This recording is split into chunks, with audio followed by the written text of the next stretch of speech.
आप सभी का हमारे YouTube चैनल कृषि का ऑनलाइन क्लासेस में हार्दिक स्वागत एवं अभिनंदन है।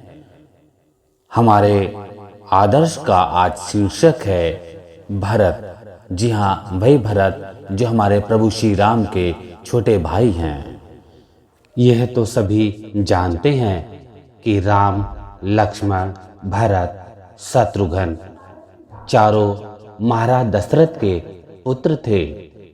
राजा दशरथ के 3 रानियां थीं, कौशल्या, कैकेयी और सुमित्रा। भरत कैकेयी के पुत्र थे। कैकेयी के कहने पर रामचंद्र वन भेजे गए। रामचंद्र के वन जाने के पश्चात दशरथ की मृत्यु हो गई। उस समय भरत बुलाए गए। भरत उस समय अपने नाना के यहाँ थे। जब उन्होंने सुना कि राम को वन भेजने में उनकी माता का हाथ है तो वह बहुत दुखी हुए। उन्होंने ये सोचा कि लोग सोचेंगे कि सिंहासन के लालच में भरत भी इनमें मिले रहे होंगे। यद्यपि उनकी शंका निर्मूल थी। दशरथ के अंतिम संस्कार से संबंधित कार्य होने के बाद लोगों ने उनसे अनुरोध किया कि राजा दशरथ की प्राण त्यागते समय यही आज्ञा थी कि आप अयोध्या के राजा बने, इसलिए राजकाज संभालिए और प्रजा का इस प्रकार पालन कीजिए कि वे सुखी हों।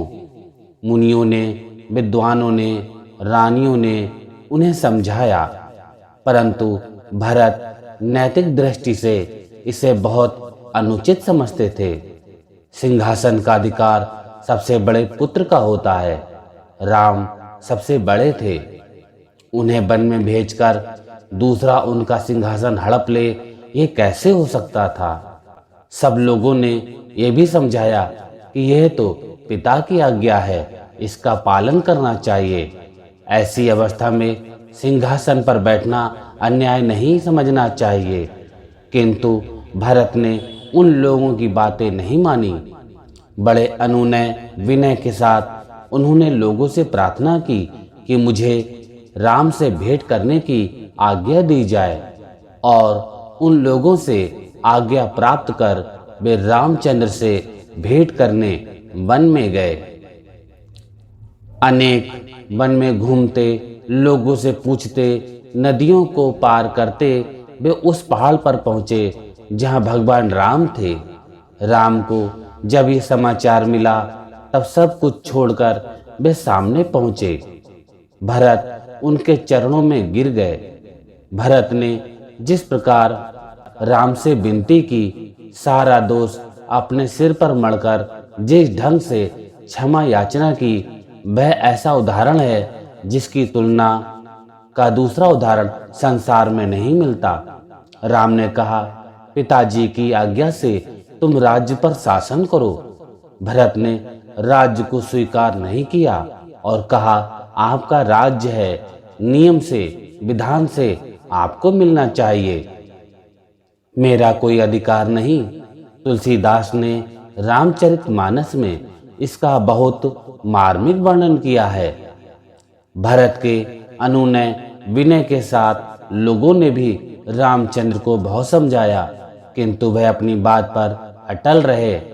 अंत में जब राम किसी प्रकार नहीं माने तो भरत ने यह आज्ञा मांगी कि आपकी खड़ाऊ सिंहासन पर रखकर राज्य के दायित्वों का निर्वहन करूंगा।